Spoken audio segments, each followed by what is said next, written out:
దాదాపు అన్నింటిలోకి ప్రైవేట్ ఎంట్రీని చట్టబద్ధం చేస్తున్నటువంటి చంద్రబాబు నాయుడు గారి సర్కార్ తాజాగా ఈ ప్రైవేట్ భాగస్వామ్యంలోకి పట్టణాలను కూడా చేర్చేశారు.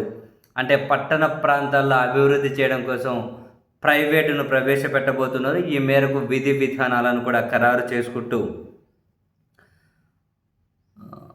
ఒక ప్రకటన ఒక ఉత్తర్వులు విడుదల చేసింది చంద్రబాబు నాయుడు గారి సర్కార్. ఈ మేరకు పట్టణాభివృద్ధి శాఖ ముఖ్య కార్యదర్శి సురేష్ కుమార్ ఒక విధి విధానాలతో జీవో జారీ చేశారు.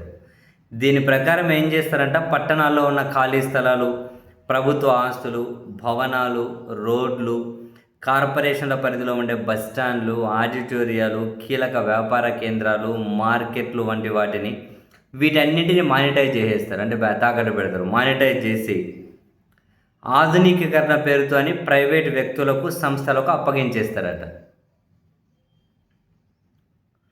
వీళ్ళు చెబుతున్న దాని ప్రకారం 2026 జనాభా లెక్కల ప్రకారం 5.37 కోట్ల మంది ఏపీలో ఉంటారట.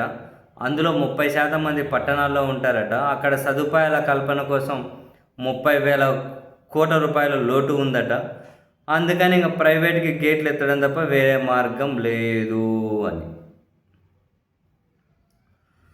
అంటే పట్టణాభివృద్ధి శాఖలో దాదాపు 14 కీలక రంగాలు, అంటే నీటి సరఫరా వనరుల నిర్వహణ, వేస్ట్ మేనేజ్మెంటు, మురుగునీటి నిర్వహణ, రోడ్ల అభివృద్ధి, మెట్రో రైలు, city growth hubs, command control సెంటర్లు, గృహ నిర్మాణాలు, ఆస్తుల అమ్మకం, పార్కుల్లో సదుపాయాలు, వినోద ఉద్యానవనాలు, మౌలిక వసతులు, పౌర సేవలు, విద్యుత్తు, వీధి లైట్లు, ఇటువంటి దాదాపు 14 అంశాల్లో పీపీపీ అంటే ప్రైవేట్ భాగస్వామ్యాన్ని ప్రవేశపెట్టబోతూ ఉన్నారట. ఇంకేం మిగిలిన దాదాపు మొత్తం ప్రైవేటే పట్టణాల్లో రాజ్యం ఏలబోతూ ఉంది అన్నట్టు.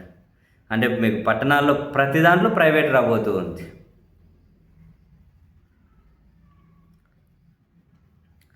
అండ్ ప్లాట్ల అభివృద్ధిలో కూడా ప్రభుత్వం ప్రైవేట్ జాయింట్ డెవలప్మెంట్కి అనుమతి ఉంటుందట.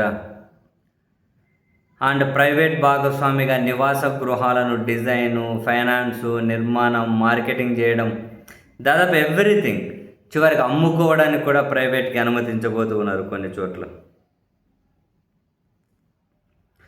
ఈ మేరకు ప్రైవేట్ భాగస్వామికి మున్సిపల్ అథారిటీ అంటే ప్రభుత్వానికి మధ్య రెవెన్యూ షేరా లేదా బిల్డప్ ఏరియా షేరా ఏవో కొన్ని ఒప్పందాలు ఉంటాయండి ఎక్కడికక్కడ.